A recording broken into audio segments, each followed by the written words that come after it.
Hi everyone, my name is Jamie Plim. I'll just kind of give you a chronological timeline of what happened. We were already on deployment in 2011. We were about to pull into a routine port call in South Korea. We go to our navigation brief the night before we were going to pull in, and we found out that this tsunami and earthquake happened.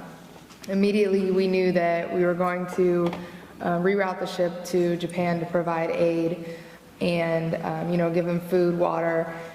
So we did that immediately. We probably got to the coast of Japan probably the day after it happened.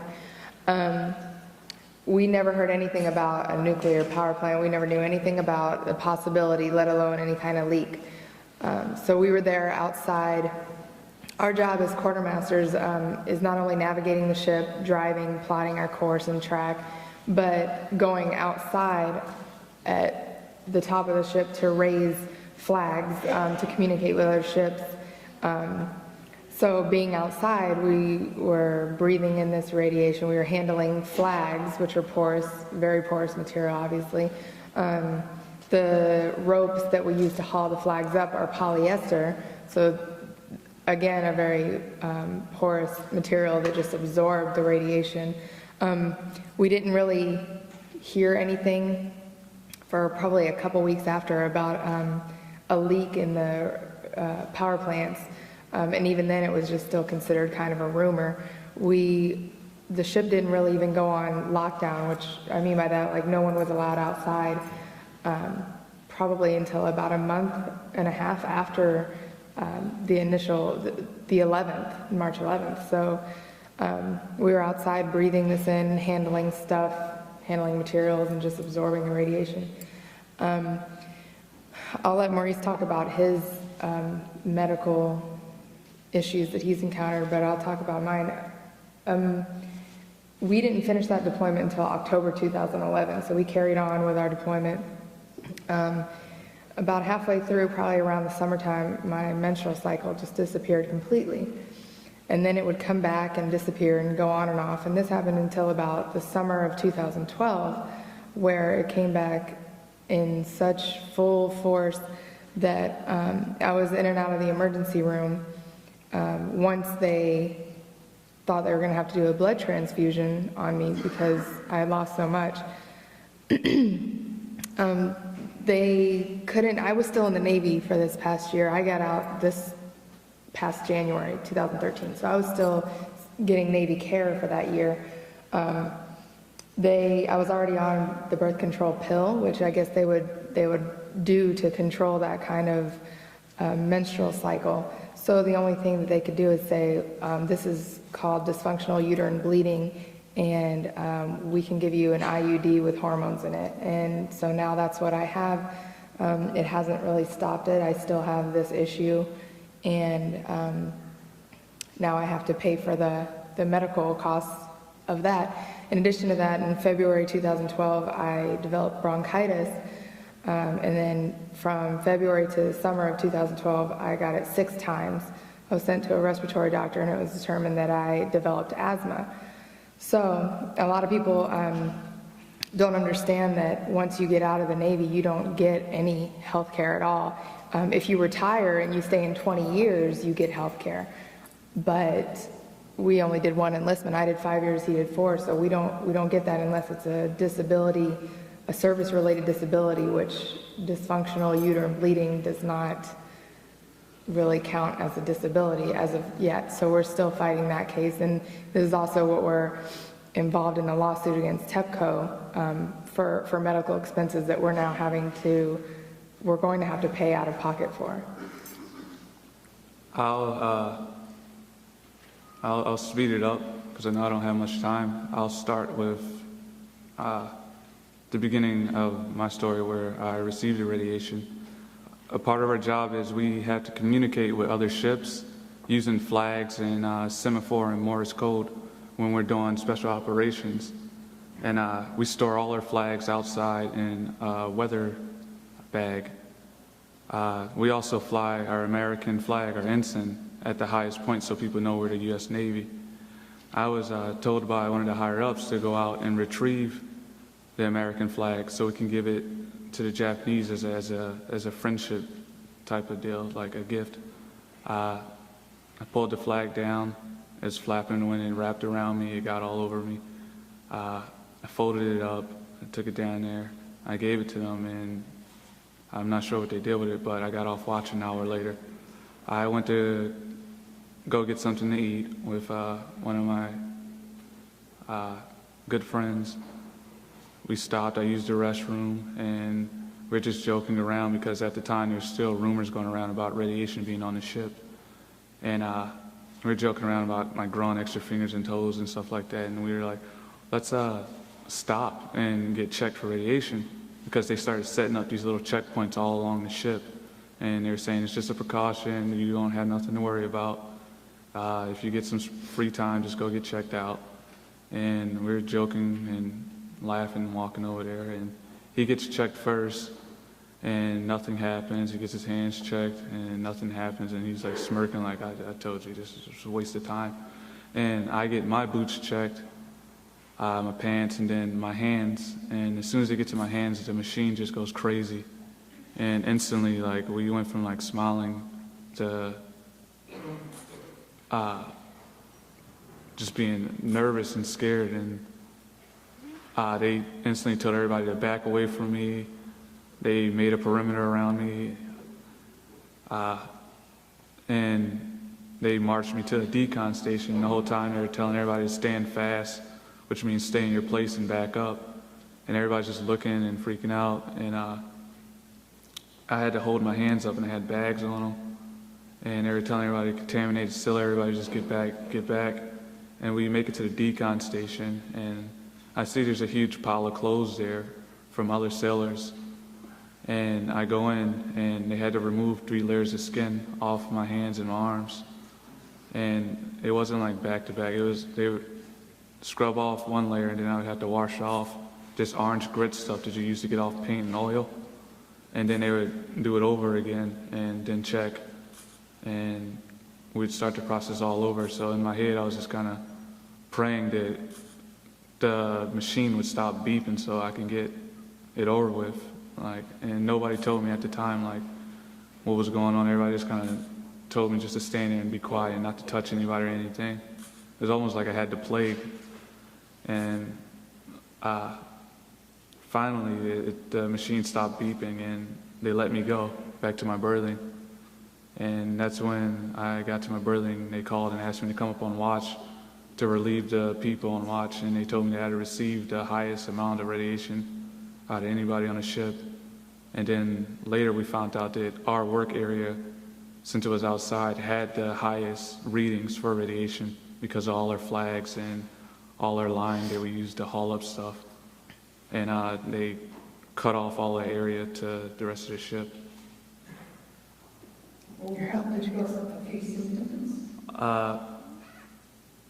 Like 2 months after, a lump appeared on my jaw, and I went and got that looked at by the Navy medical, and they told me that there was nothing they could do about it while we're out to sea, that we'd have to wait for us to pull in.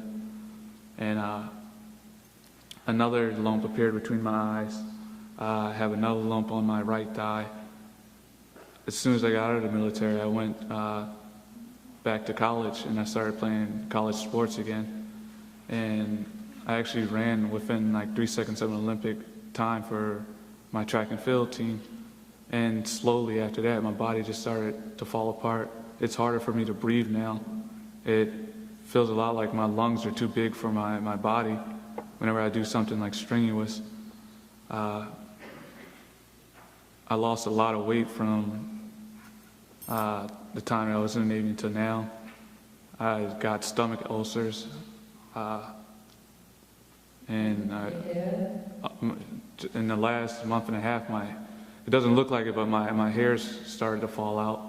I try to avoid brushing and combing it, and I'll wash it like every 3 days, just because I don't.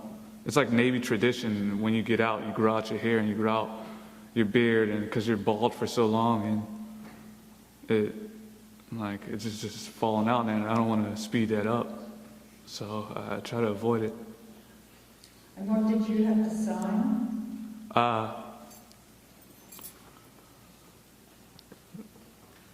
Like a little bit after we found out that the ship was radiated and we had finished up helping out, we left the area, and before we pulled into our first port since the disaster, we all had to sign this paperwork saying that the military is not to be held liable for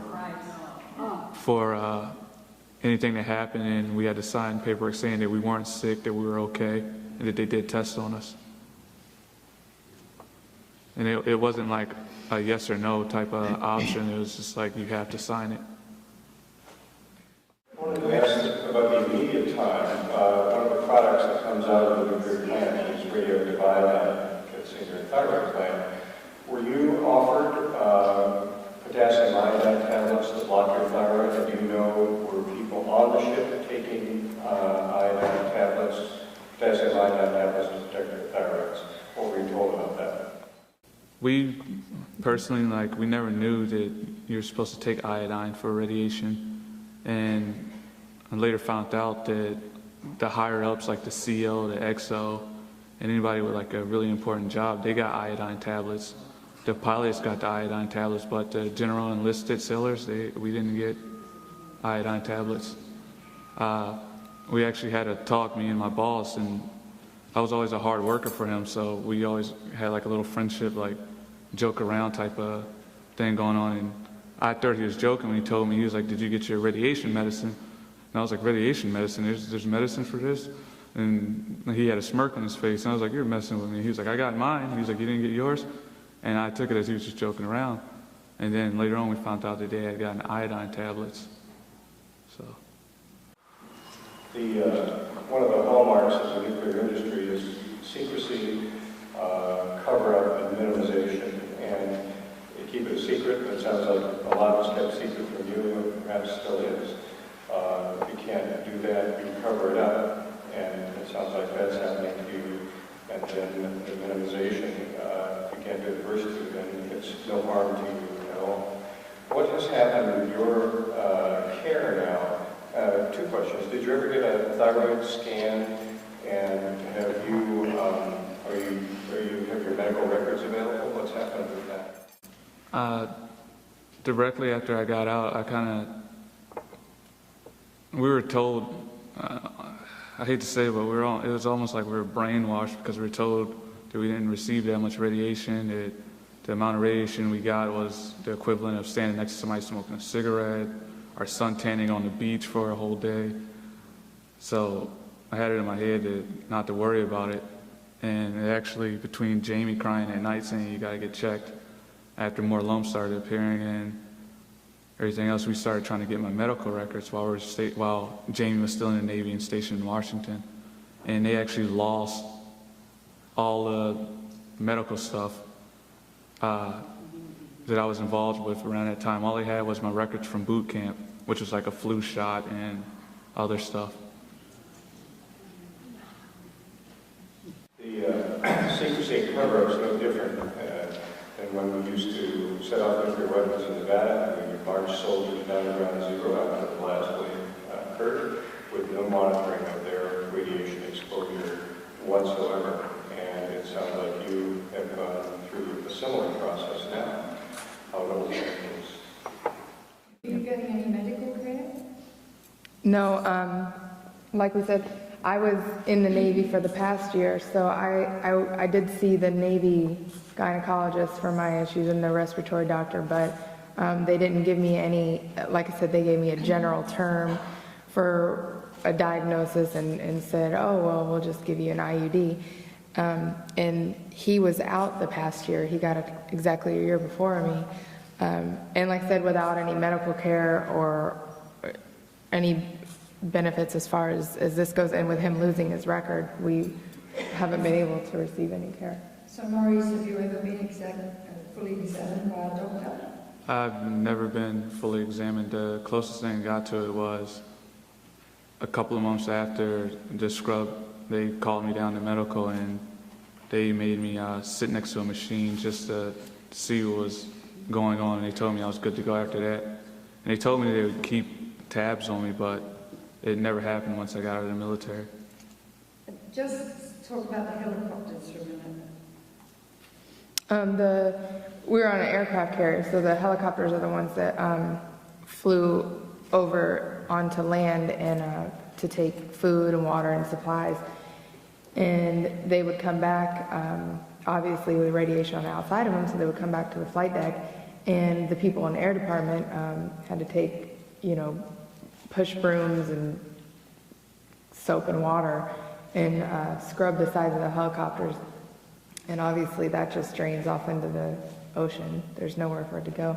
And that's how they clean the radiation off of the helicopter. Not only that, but we were trying to stay out of the winds, but for us to launch our helicopters, we need wind to lift them off the flight deck. So during the special evolutions, we were launching our aircrafts, we had to go into the winds, which meant more radiation. And the ship is now being in port, being decontaminated, is it? The aircraft carrier? No, it's in dry dock, and they actually just left, I think, yesterday, but they were in dry dock for a year, but it's a routine, every 10 years the ship goes in there. So Bob Alvarez just has something to say. Just very briefly, having worked in the energy department, I'm familiar with the assets the U.S. government has, and I would not be surprised that you were on an aircraft carrier, correct? Yeah. Yes. That the U.S. has aerial radiological monitoring, which the military has on a continual basis, and so does the Department of Energy. And so they have probably done very extensive data collection, including the collection of cloud samples, as well as doing remote sensing using lithium germanium detectors. So they could literally take a picture of what the energy readings would be coming off the ground as a function of distance and the like. When the United States exploded nuclear weapons in the open air, there were about 250,000 military personnel who took part in the shots. And it turned out that some of the most highly exposed groups were the ones who were maintaining the aircraft, washing them down. The other question I had, did they take any samples of your urine or any of your internal fluids at all? Did you have a whole body count? They didn't do that for anybody on the ship. That's all I had. So we should open the now conference for 10 minutes for questions from the media. Dr. John Miller, did anybody tell you what dose, cumulative dose, they thought you got in those days? Did they give you any number in milligrams or grams? When it first happened, they took me down there to the decon station. They were all talking and whispering and talking to each other, and I was trying to listen in, and I could never hear how much I actually received. But they told me that all the people that was radiated, later on my boss told me, well, he was talking to somebody else and he was yelling. He was like, I want to know how did the guy in our department get the highest count of radiation on his ship, and he's not even in the air department. And after that, that's when our whole department got sent down there to get tested for radiation. And they locked down all our weather decks, but they never told me the exact number of what I received. So that, in fact, the Navy and the US government absolutely knew what they were being exposed to purposely, yet they can't sue the US government, so they're suing TEPCO for lying to them. But in fact, it's the US government who's lying. And Jeff and I think Annie would be prepared to go to court to support these people who are suing TEPCO. Imagine the US government.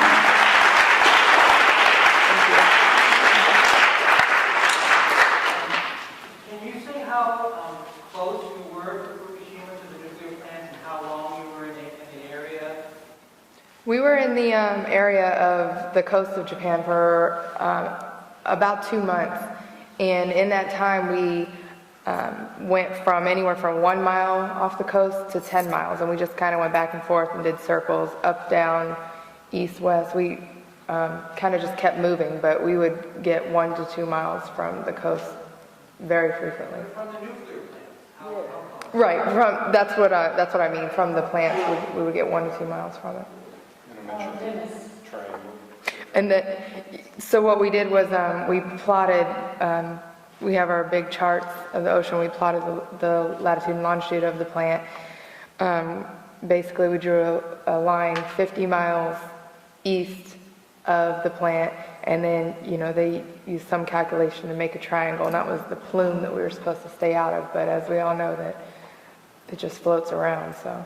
We were actually briefed not to tell the rest of the crew, since we did get a lot of information before everybody else, because we had to know where we were going and if it was safe and what was the best route to take, not to tell the rest of the crew about the radiation plume or the parameters that we're operating in. So a question about were other people hurt or other people speaking up in terms of being hurt? And we know formally that the military says you signed the paper and you're not responsible. Is there any sympathy within the ranks, up the chain, unofficially, any acknowledgement that you both are sick and maybe other people are? There's over 100 other people involved in the lawsuit. We're the only two that we know of we had a small department, and it's just rare for us. We go outside to do the flags and stuff, but it's so small. The rest of the people are from air department. So there are a lot of people. We don't know them personally. It's such a big ship, but we're talking to them and everything. And so they already came forward, and they're involved. And There's actually, since our interview last night that aired on TV, a bunch of people have emailed Jamie, higher ups, senior chiefs, saying that they were sick, and I think they're going to try to get involved. A lot of the other people we didn't know, and we kind of talked to our lawyer, Paul, and find out about their stories. And is there any attempt, oftentimes when soldiers speak out, they're degraded, they're called sissies, they can't take it. Has there been any kind of attempt to shut you down, to degrade you, to silence you? not yet. We're afraid of that, but not yet. I'm just wondering, have you talked with attorneys about the validity of this evidently coerced waiver that you had to sign? Can it be challenged? From the time you join until you get out, you lose all your rights. When you're joining to go to boot camp, you have to sign paperwork saying that you're now property of the United States government, so you can't sue them for anything, and then that was just another reinsurance. Our lawyer does have he does, well, he is aware of it, and we're trying to find copies of it somewhere. Yeah. We'll see. Yes. Hi, Jamie, you said that it was about a month and a half that you didn't know that this had happened. Disaster happened. The two of you were on the same ship? Yes. Okay. But yet you said that you were supposed to not tell anyone. Can you explain? Well, so we, in any kind of situation like that, they cut off the cable, internet, phones, so that you can't really get rumors, you can't get bad information, you can't share information, just as a protective measure. So we didn't know that this had happened, and when they did, probably about a month, maybe around a month and a half later, tell us, hey, we need to draw this radiation plume to stay out of, but don't tell everybody else because it's really safe. We're just taking precautionary, and we don't want everybody on the ship to get all worried, and everybody it would cause an uproar of 5,000 people. So. Actually, we were told that it was we never knew that the plants actually blew up. We were told that it was a small leak, and they were just taking precaution. That's why we were putting it on a chart, and it would be. They would update the digital part, so because there was digital touch screens all on the bridge of where we were and where the ship was in relativity to land, and they would update it, our department head, and then they would have us updated on the charts, on the paper charts. So every day, the parameter would change, and we would put down a new territory where we couldn't go in, and then finally it just stayed in that area, and they told us not to go out and add to the rumor mill. Because right now they were just taking precautions not to get everybody to get all panicky. So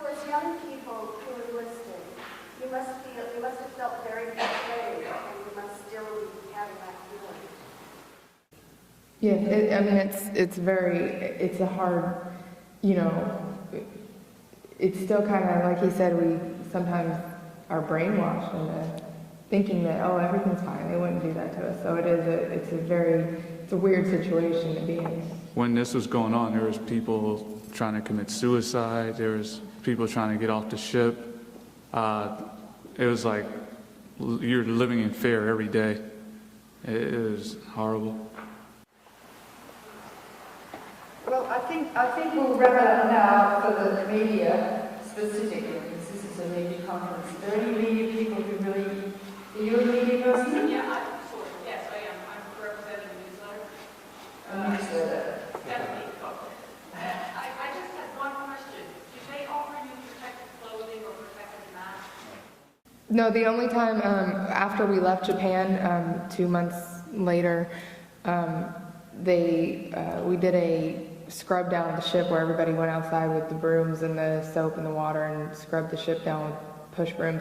And that's the only time we had the chemical, biological, radiological suits on. But that didn't even have respirators or anything. It was just like a jacket made out of a certain material and a pair of pants and plastic boots and plastic gloves.